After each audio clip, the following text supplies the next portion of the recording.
How's it going, everybody? Bryan Alvarez here on Wrestling Observer Live. We are here every day, Monday through Friday, noon Pacific, 3 Eastern, Sundays, 3 Pacific, 6 Eastern. Lots of news to talk about here on the show today. Last night was Raw. The build to SummerSlam continues. About 3 weeks away now, and lots of stuff going on. Brock Lesnar, Roman Reigns is the main event. Brock Lesnar, an uncaged, unhinged animal. He pie-faced Paul Heyman, who he said was not his friend. Destroyed Kurt Angle, and now he goes on to face Roman Reigns at SummerSlam for the title. They did manage to get Roman Reigns cheered for a while last night. Roman Reigns was booed unmercifully coming out. There were a couple of... It was very, very clever the way they did the show. It was a show-long build to Brock Lesnar coming out. Brock Lesnar backstage said he didn't want to come out. He didn't care about Brock, didn't care about... Paul Heyman didn't care about the fans, didn't care about WWE, doesn't watch Raw. Every button to push, they pushed. By the end of the show, the fans are chanting, "We want Roman." How long will this last? We'll find out. There's still part of me that thinks we're going to get that same WrestleMania reaction in New York for Roman Reigns versus Brock Lesnar. But you know what? Maybe they will in fact convince fans that Brock Lesnar is a terrible person who doesn't care about the company. He just wants to fight for UFC, and he's holding up the title. That's absolutely not the case, by the way, but that's the story they're telling, and they have convinced some people. I've gotten emails and texts about it, and if you watch the television show, they convinced others last night. We'll see how long it lasts. We've got the full lineup for the SummerSlam pay-per-view. New matches for Jericho's Cruise. Ronda Rousey is debuting on Raw next week. Her first ever televised match next week on Raw. And what an opponent she's got. And sadly, when we come back from the break, the relationship between Nikki Bella and John Cena is officially, they claim, over. So much to get into here today. We'll take your phone calls, emails, text messages, and more. I'll throw that ad after the break. Back in a moment, Wrestling Observer Live. Back in the show, Bryan Alvarez here, Wrestling Observer Live. Mike Sempervive, also of WrestlingObserver.com. The phone lines are going crazy. If you want to give us a call here today, a couple of options. The studio line, 844-411-5411. That's direct to me, 844-411-5411. You can call the Sports Byline, 1-800-878-PLAY, 1-800-878-7529. Text messages, 425-780-7566. We'll find out what's on everyone's mind here in a moment, but first off, following the Season 3 finale of Total Bellas airing on television, Nikki Bella is saying that her relationship with John Cena is officially over. What timing? After I called off the engagement, we tried to work on our relationship to get back to where it was. And in order to move forward with our wedding, after much time and soul-searching alone and together, we have decided to officially part ways, she said in a statement to People.com yesterday. I had a beautiful and loving 6-year relationship with a wonderful man. I have the utmost respect for John, but I know this is what's best for me. They announced their split in April, along with canceling their wedding that was supposed to take place in May. Scene that appeared on the Today Show May 14th, fueling speculation over how much of their breakup was real and how much was for Total Bellas. He said he still loved Bella, wanted to marry her, and have a family with her. TMZ reported last week that Bella has started shopping for a home of her own in San Diego. TMZ noted she's been living in John Cena's house in the area. $1 million budget, if you recall. 4 bedrooms, bunch of other stuff she wanted. She's going to have to keep her eyes peeled. Gated community, yeah, I forgot about that one. We'll see how this all pans out. I can't believe it. They've broken up again. Shocking. Is the season over, by chance? Were you not listening? The Season 3 finale just aired. Well, say I was trying to reset this thing, so no, I actually was not listening, and okay, well, that explains the timing of it then, doesn't it? Yes, that's exactly what I said. Thank you. Yes. Anything more to add on that one? Not a goddamn thing. No, I don't. All right. Well, let's see what everyone else has to say today. You're on the air. What's going on? Our first caller. Hi, this is Peyton from Montana. My question is, what do you think they're going to do with Braun in the briefcase now? What are they going to do with Braun in the briefcase? That's a good question, Peyton. Yes. Well, what do you think they're going to do? Cash it in at SummerSlam? That's what I thought last night was what they were going to do, because they mentioned it on the show that Braun would show up. Yeah, they sure did, didn't they? So now I have no idea what the plan is. Yeah, last night on the show, I want to thank you very much for the call. Who was it?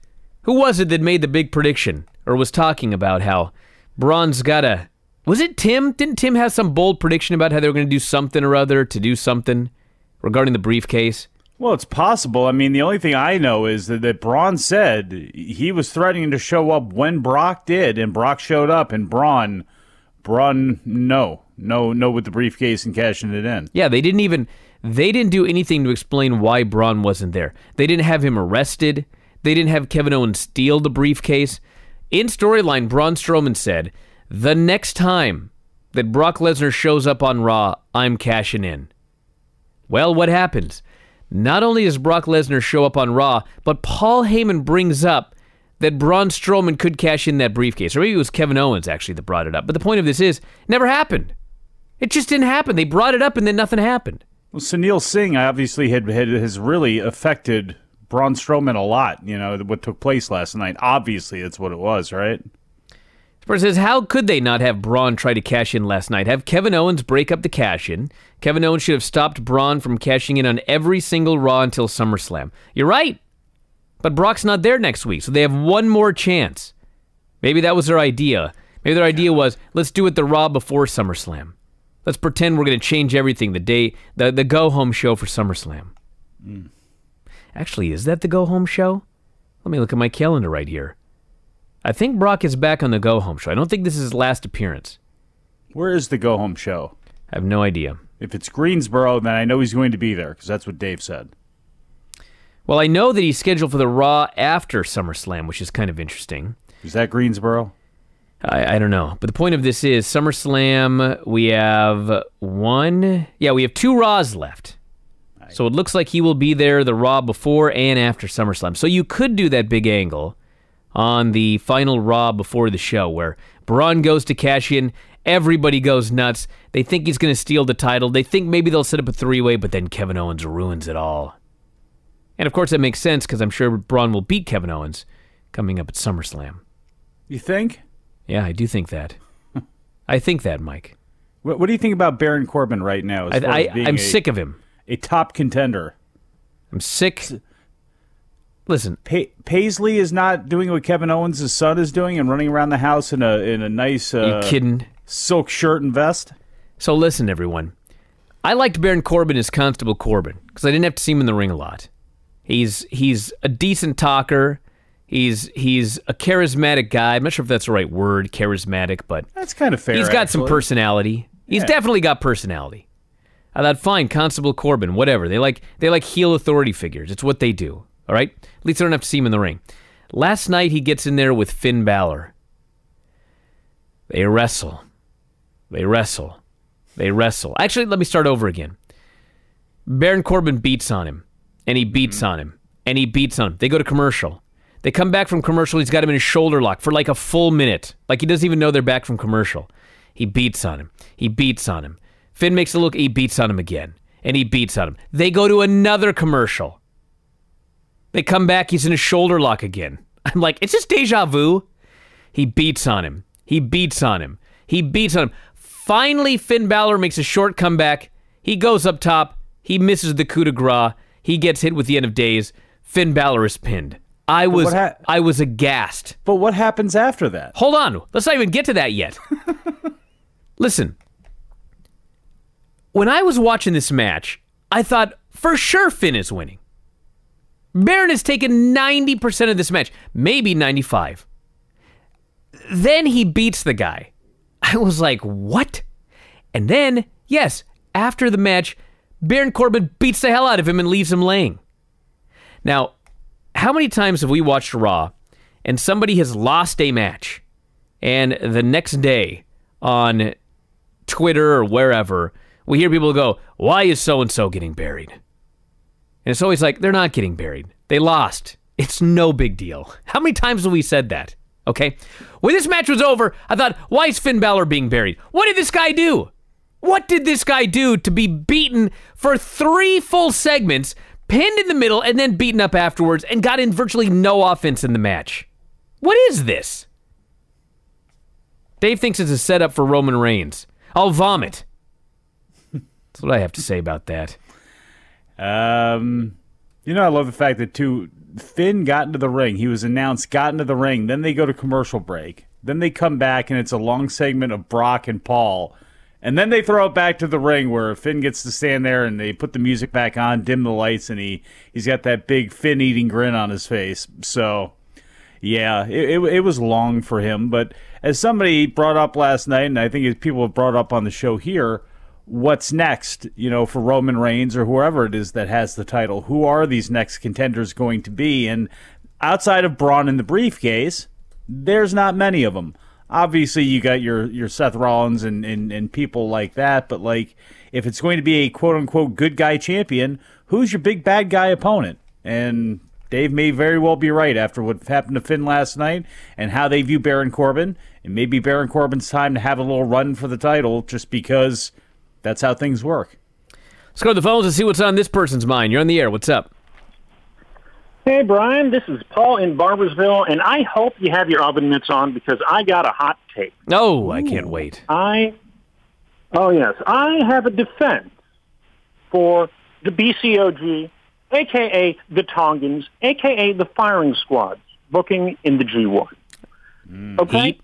This tournament is all about something for everyone. Not everyone likes Zack Sabre Jr. matches. Not everyone likes Toru Yano matches. And if you are thinking that, hey, I like this pro wrestling, but it's a little dry. Can I have a cup of sports entertainment on the side? Maybe you missed the Monday Night Wars era when there was swearing on Raw and NWO beatdowns and just all kinds of crazy finishes. This is a staple for you. Nah, fam. Yeah, but you know what? They did this with Suzuki-gun, and I don't think people were clamoring for more of it. You know what I mean? They do it with Bullet Club multiple times in multiple incarnations. This is not something new. I understand why they're doing it. It's not helping this crew as it stands right now. We'll have to see. They earned that right, but I don't think it's working right now. All right, back in a moment with more Observer Live. Back in the show, Bryan Alvarez here, Wrestling Observer Live. Mike Sempervive, also of WrestlingObserver.com. If you miss your chance to get tickets to All In or StarCast, or just couldn't make it to Chicago, this is the second chance you've been looking for. Fight.tv/StarCast will let you join in on all of the fun from the comfort of your own living room. The Platinum StarCast Weekend Pass will bring you over 25 events across 4 days for one low price. All told, StarCast will offer you more than 40 hours of live events like the All-In Weigh-Ins, an NWO reunion with Sean Waltman, Scott Hall, and Kevin Nash, War Games retrospective, Behind the Themes with Jim Johnson, the roast of Bruce Pritchard, a Death of WCW panel, myself, Dave, Wade Keller, and Bruce Mitchell, all doing a Q&A. So much more for a fraction of the suggested retail price of over $260. You don't have to miss a thing at fight.tv/StarCast. There's a nearly $345 value. You can pre-order today. Not only will you be able to watch all these events live, you'll be able to switch back and forth between both stages and enjoy them whenever you'd like on demand. And for a limited time, if you pre-order a Platinum StarCast Weekend Pass, you will not only get your 20-plus events live and on demand, you'll also get a $20 fight credit and a piece of the ring canvas from All In. The actual mat where wrestling history will be made will be cut into pieces to create the ultimate collectible for any wrestling fan. Quantities extremely limited. It's only 20 by 20. When they're gone forever. So check it out, fight.tv/StarCast. They pay for that? Yeah. Okay, good. We'll be there, by the way. And if you're interested in our Q&A, we have more tickets available. We sold out, so we opened up 25 more seats. So all that information is available at WrestlingObserver.com. I'm available to be booked that weekend, folks. That's right, Mike's available. I am. Maybe you can be on the Death of WCW panel. Because I sure won't be. Do I get to smack some people? Not RD, but these other people that might be there? These Bischoff types and such? Well, I don't know. I offered you a chance to come to Vegas to smack some people around, but you said no, so. Well, are you going to fly me out there? Of course not. Well, exactly. It's Fly like, yeah, myself I could out invite there. you to, like, Tunisia. I mean, like, you know. You think Ed's flying me to Vegas? Think again. You're going to write all of this off somehow. And you know what? He may actually be flying you to Vegas. You know, he speaks all these ill words about you, but you know how he really feels. Ronda Rousey set to have her first match on Raw next week. So, for those of you that don't know this story, over WrestleMania weekend, Ronda Rousey's around. Her husband is there, Travis Brown of UFC, and all of the WWE stars are there. They're scheduled to be a women's, the Battle Royal. Originally the Fabulous Moolah Battle Royal, but it just became the Women's Battle Royal. And Alicia Fox is around. Now, she was never scheduled to be in the Battle Royal because she broke her tailbone. I believe training for the Women's Royal Rumble. She actually got hurt in training. So she was there, but she couldn't wrestle. So, I don't know what happened. I wasn't there. I strongly suspect alcohol was involved. But the next thing you know, Alicia Fox is screaming at Travis Brown. She's calling him terrible names. She's having to be pulled away and separated. She's just going crazy. And she is sent back to the hotel. She does not attend WrestleMania backstage. With a phone right there, by the way. Yeah, you can find the footage. I was certain that day that she would be fired. And I was told she's probably not going to be fired because they don't fire people who are on the injured list. So I thought, well, she can't be on the injured list forever. So her day's coming. Well, they never fired her. And next thing you know, she's back on TV, and she's doing segments, and then they announced last night that next week on Raw, Ronda Rousey's first ever match on Raw will be against Alicia Fox. I howled of all the possible matches. Now, of course, I do expect this to be professional. I don't think Ronda's going to really go in there and beat her up and break her arm. But boy, this is the most intriguing WWE match in like a long, long time. And of course, all it was on Raw was just some goofy angle. They didn't play up any of this. Like, unless you know what happened, it's not intriguing at all. But let me tell you something. To me, I can't wait to see this match. I can't wait to see this match. Do you think it's going to remain all sorts of professional and nice? I mean, I didn't do. seem like anybody got beaten around too much last night. No, they were very professional. Alicia Fox, how can I say this? I was going to say she's not an idiot, but she did yell at Ronda Rousey's husband over WrestleMania weekend. That wasn't the smartest thing, but let's put it this way. I think she knows better than to do something stupid in the ring with Ronda Rousey. And I think Ronda Rousey's a professional. I don't think she's going to kill Alicia Fox.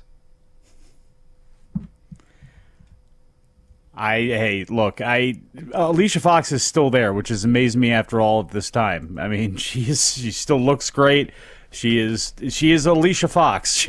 But I don't, with the amount of women that they have on that roster, it's always amazed me that Alicia's been able. They have not figured out another position she could be in other than wrestler. And it'll be interesting to see after this if she continues to remain on the active wrestling list. Well, hey, they got that 50-woman all-women's pay-per-view, so I think she'll be around for that. She very well could be, and maybe she deserves to, being there for as long as she has been, that she deserves that spot to the end. But she's one of those people that, like, Natalya, you can make a case for. Some of the women that have been there a very, very long time, as these new women come in, it's interesting, because can Alicia Fox be utilized better than, just in the ring? You know what I mean? I don't know. I just always thought she was a much better personality than she was a wrestler, and the fact that they've never been able to do anything other than, I guess, the short time she had with Noam Dar on 205 Live. I mean, aside from that, I'm surprised they haven't been able to find anything for her. Sports says Finn Balor did a music video with Miles Kane where he was booked much stronger than on Raw. You don't say. Dude, I'm trying to think. Finn Balor could crash from a helicopter into the sea, and they have to drag him to shore. He'd still perform better than on Raw. It was a terrible, terrible thing they did with him. Tim said there would be a non-finish in the SummerSlam match with Owens, so that a looming cash-in does not ruin the coronation of Roman. That's right. That's right. Then the rightful owner of the briefcase would be adjudicated on Raw the next day. A word I've never used in my life, by the way. He's also trying to hit on Nikki Bella. Good luck with that, Tim. He can scoop in there. Well, he's got the hot tub in the house in Miami. You know, if she's willing to pay him $1 million, God knows.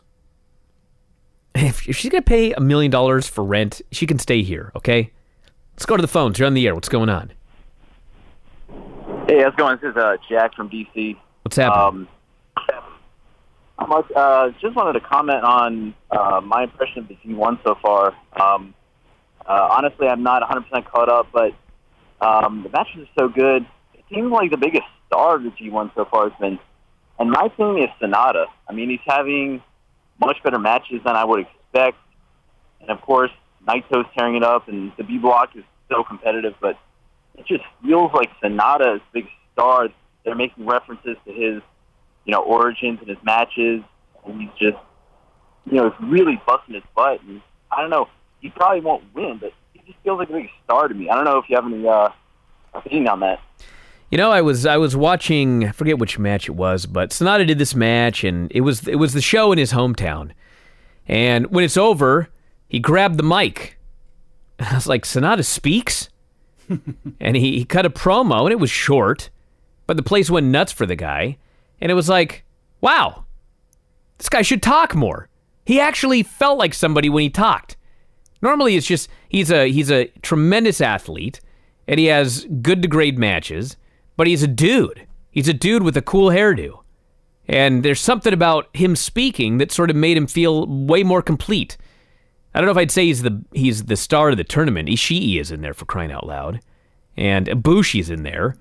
I mean, there's tons of guys that are doing great that aren't Tongans. Yeah, but I tell you what, he's coming off as that next guy that they wanted him to be, and there were a handful of guys who fit into the next guy category. Tama Tonga, Juice Robinson, to an extent Michael Elgin, although he was kind of downplayed going into this thing, and his position is pretty much established there. But there's been no doubt that Evil and Sanada are two guys who are on the same side right now, but they're certainly the future of that company, even though Sanada's been around for a long time and is deceptively older. They wanted his package to come together, and the biggest thing with him was, can he connect with the fans, and can he come across as that larger-than-life charismatic superstar? Can he come across as big as his hair? Can he come across as big as his athleticism? And he's been able to do that. Now, of course, having back-to-back matches against Tomohiro Ishii and Kota Ibushi will help that immensely, but you got to live up to it, and that's where he definitely is. Juice Robinson, to an extent, absolutely is too. His matches with Naito and Ibushi and some of the ones he's had, he's living up to his. So good job for both of them, and especially Sanada if they want that next guy. More after the break. Wrestling Observer Live. Back in the show, Bryan Alvarez here, Wrestling Observer Live. Mike Sempervive, also of WrestlingObserver.com. Lots to get into here today. Let's do some text messages here. By the way, if you want to give us a call, 1-800-878-PLAY is the sports byline, or you can call the studio line, 844-411-5411. Text messages, 425-780-7566. This person here, not a fan. Sanada is nothing more than Muto's failed ace back in All Japan, and his ceiling is the Intercontinental title. Hey, that's not nice at all. Whereas this person says Sanada's hair alone deserves an IWGP title run. Now that's better. I don't think they're going to put the belt on his hair.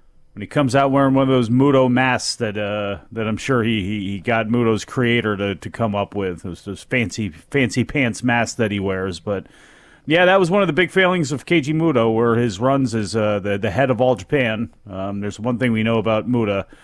Great guy, charismatic guy, can open up some doors. Not exactly the guy you want running your business, though, as All Japan has proven with the revitalization that they've had and the celebration of Zeus as the new Triple Crown champion. This person here says, SummerSlam finish. Roman has Brock beat. Brock calls to Paul for help and guidance, and Paul just walks away. Roman hits the spear for the win.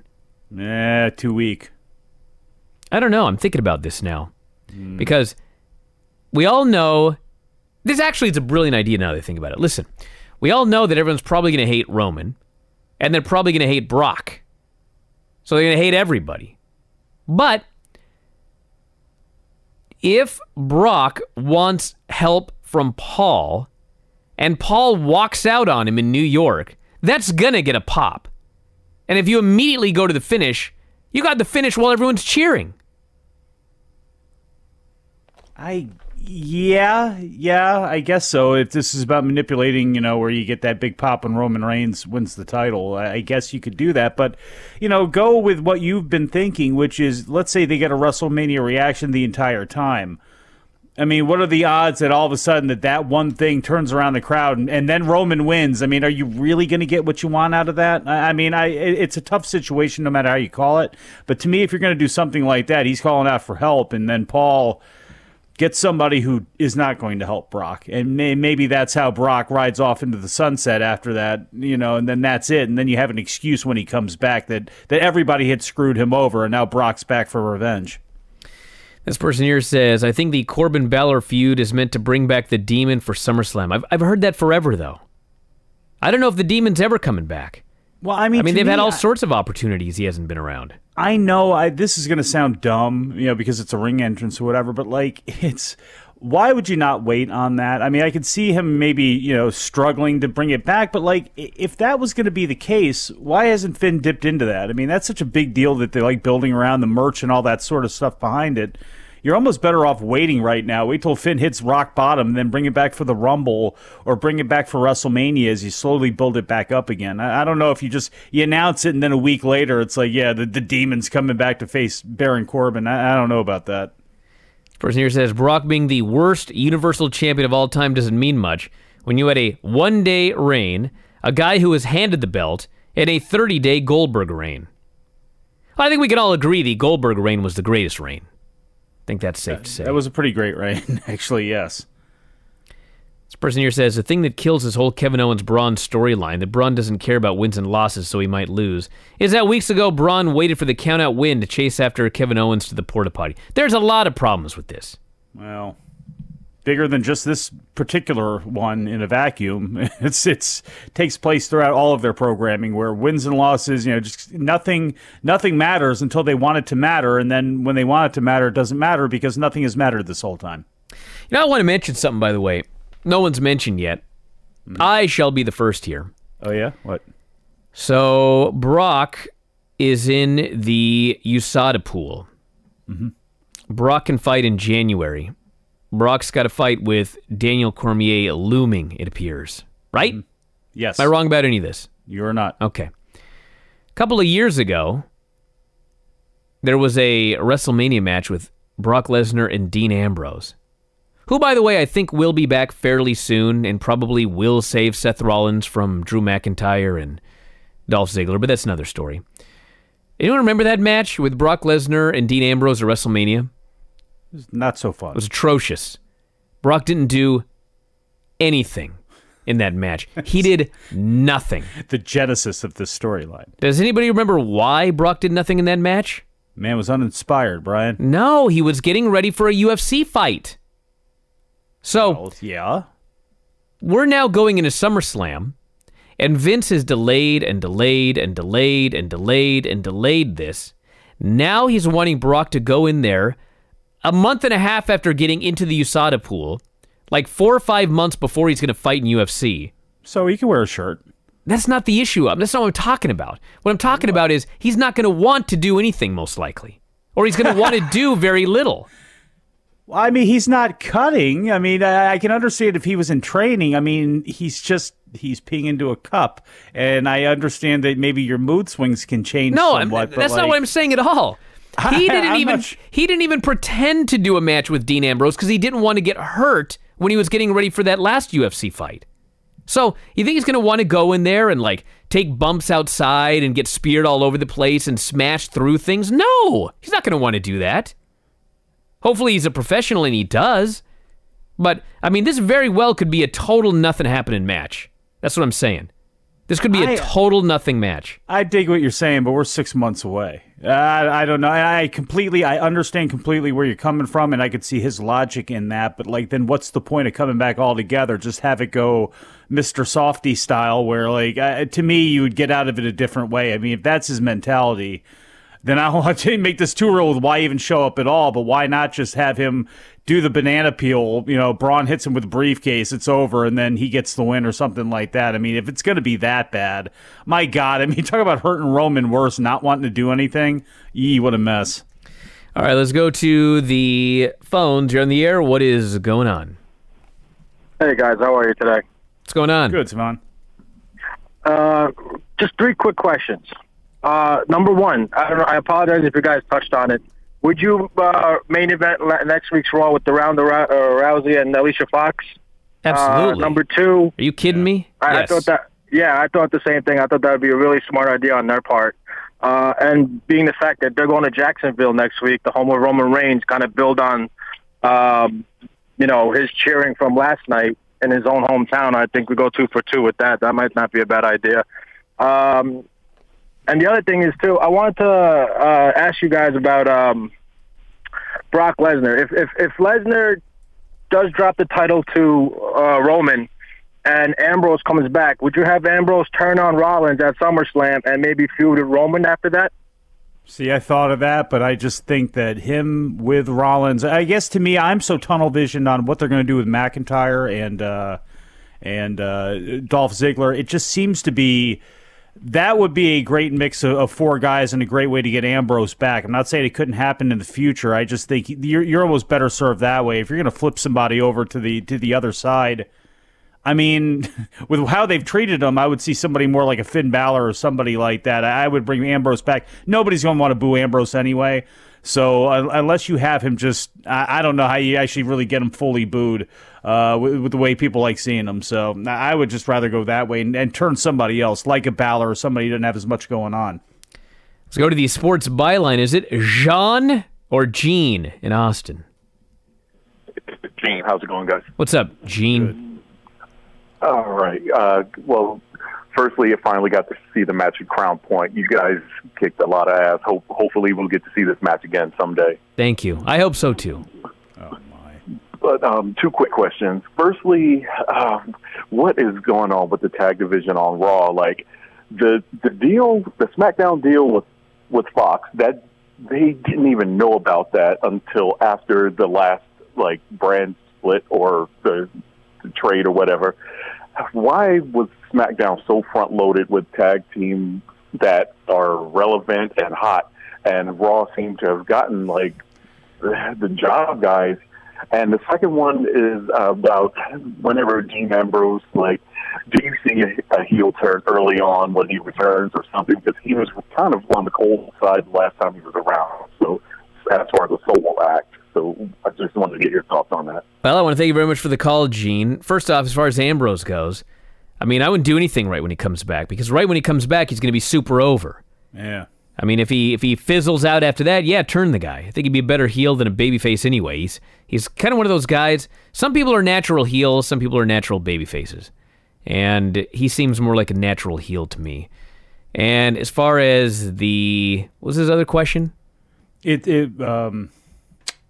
What was the other question? Help me out, Dom. What was his other question? It'll come to me here. Nobody? All right, somebody will text. I'll get back to that one in a moment. Person says, I will be cheering when Roman beats Brock. Not for Roman, but for this stupid feud to finally be over. I don't care about the Universal title anymore. SummerSlam can't come soon enough. Brock does the same thing as Ronda. Gets 0 punishment so Roman can't win. Because Brock beat up Paul and Kurt, WWE logic. I don't understand a word of that sentence. No, well. Try that again, buddy. Send it in again. Let's see here. Brock sold ever so slightly for Dean, and it drove home that the company didn't see Dean as the guy. Right before real life forced them to put the belt on Ambrose and tried booking him well at first to offset their own idiocy. Oh, that's right! I forgot about that. Mm-hmm. Brock smashed and destroyed this guy, and that led to Ambrose getting the championship. For maybe one of the worst... I've never even seen anything like this before. Where a guy like... Oh, there's tag division. That's the guy's question. That's what I was going to get But like a guy was working really well, and then he got the title and just fell off the cliff in the ring. I've never even seen anything like that before that I can think of. It was totally bizarre. they don't know what to do with him. There's a lot with Dean Ambrose and WWE. Not them knowing what to do with him, that all of a sudden he was doing the laziest style you've ever seen in the ring when he got that title. He went from a hard worker to a lazy guy. I guess. As champion.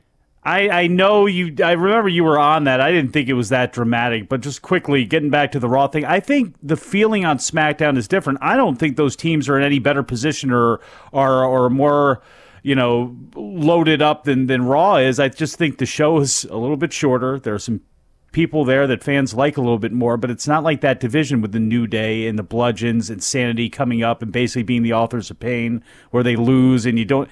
It's pretty much the same thing on both brands. It's just, it's a little bit easier to watch SmackDown because it's an hour earlier, and I think that for harder core fans, there's more names there that make them happy and more matchups that make them happy. So, the question that he asked, by the way, like, why did SmackDown get loaded up and Raw didn't? They didn't. I mean, here's the thing. Vince doesn't care one bit about tag teams. So, I'm sure he put, 2 minutes of thought into which tag teams go where. It was probably, the New Day has been on Raw as champions forever, so let's draft them. Yeah, Cesaro and Sheamus the other way around. And then we'll put the other guys over there. Actually, Sheamus and Cesaro were on SmackDown. Oh, that's right. They went SmackDown for the same reason. The point of this is he moved a couple of teams, and then the rest of them, he just cut them in half. And half went one way, half went the other way. Yeah. That's probably all the thought that went into it. Bert says, I very much want Brock to retain just for the hilarity. Man, what a glutton. I would be fine with him just taking the belt and going in the ring with Cormier with it and then just have it vacated and done. I mean, who cares? Honest to God, who cares? I mean, listen. The hilarity was when he didn't win at Mania and then didn't win at the Greatest Royal Rumble. Now, I'm over it now. I never need to see this match ever again. I don't even want to see it at SummerSlam. But we're stuck with it. We should have had Bob. Back in a moment. Wrestling Observer Live. Back in the show, Bryan Alvarez here, Wrestling Observer Live. Mike Sempervive, also of WrestlingObserver.com. A couple of quick things. First off, this person says, they did mention Rollins getting a 2-on-1 beatdown at the time. Hopefully, his partner will not be Jason Jordan. Well, plans change all the time, everybody. But the last I heard was it's probably going to be Jordan and Gable again, and Rollins and Ambrose as the teams, and not Rollins and Jason Jordan. But who knows what they'll do? Good with Jordan and Gable. Gable. I mean, I don't care if he comes back as Kurt Angle's son or not. I don't care if they're both Kurt Angle's kids. Them together was good. Now, granted, there's only so much faith you can have in the tag team division, but them together, far better than those two aside, unless, again, Jason Jordan is going to go full-out heel, which I still think that there's a crack in the door there that he could bust through just because of some of the faces that he makes and because he is such a physical wonder. If they could actually get some hate, true hate behind him and not just turn the channel heat, you could actually have a little bit of something there. So I mentioned I was wrong yesterday. Our $3.99 sale ends tonight at midnight. You still have another 12 hours or so. Got a massive sale, full access to the Observer website, all the new shows. We got 2 to 3 new shows every day, new Observers, back issues of the Observer every week, 9,000 archived shows. We plug it all the time. If you want to try it out, instead of paying $11.99, you can pay $3.99. The link is up on my Twitter at Bryan Alvarez. You can also go to WrestlingObserver.com. It's linked up there. Or F4WOnline.com/$3.99. Sign up today. We haven't done one of these in almost a year now. They're very, very rare. So if you want to jump in at just $3.99, check it out. It ends tonight at midnight. For real this time. Check it out, WrestlingObserver.com. Thanks, Mike, as always. Everybody in the studio. Talk to you tomorrow. Wrestling Observer Live.